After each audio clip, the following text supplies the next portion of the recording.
दिल्लीतील IAS coaching सेंटरच्या तळघरात पाणी साचून 3 जणांचं निधन झालं होतं. यामध्ये उत्तर प्रदेशातील आंबेडकर नगरची विद्यार्थिनी श्रेया यादवचाही समावेश होता. श्रेयावर तिच्या मूळ गावी अत्यंत जड अंतकरणाने अंत्यसंस्कार करण्यात आले.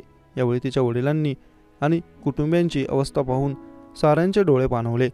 ज्या लेकीला तिचं स्वप्न पूर्ण करण्यासाठी दिल्लीला पाठवलं, आज तिच्यावर अंत्यसंस्कार करण्याची वेळ आली. श्रेया यादवच्या वडिलांनी आणि भावाने आपली व्यथा मांडली. हे ऐकून साऱ्यांचं मन हेलावून गेलं. लेकीचा मृतदेह थोडा वेळ आणखी घरात ठेवावा अशी माझी इच्छा आहे. काहीच वेळात तिच्यावर अंत्यसंस्कार होतील, त्यामुळे मला तिचा चेहरा मन भरून पाहायचा आहे.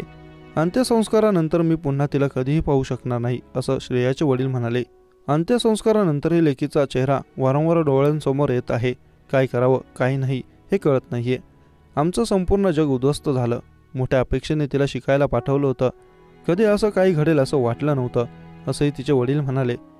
राजेंद्रनगर कोचीन अपघातात बळी पडलेल्या श्रेया यादवच्या घरी एकच शोककळा पसरली.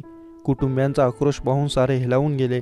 आता आपली मुलगी या जगात नाही यावर त्यांचा विश्वास बसत नाहीये. आईच्या डोळ्यातील पाणी थांबत नाहीये. मृत्यूच्या एका दिवसाआधीच तिने घरी फोन केलेला. तुम्हा सर्वांची खूप आठवण येते असं ती म्हणाली होती. पण दुसऱ्या दिवशी तिच्या मृत्यूची बातमी आली. श्रेयाच्या आईने तळघरात चालणाऱ्या या कोचिंग सेंटरवर प्रश्न उपस्थित करत दोषींवर कारवाई करण्याची मागणी केली. श्रेयाने सांगितले होते की ती IAS होणार आहे, पण दिल्लीवरून अशी बातमी येईल याचा कधी विचारही केला नव्हता, असंही त्या म्हणाल्या.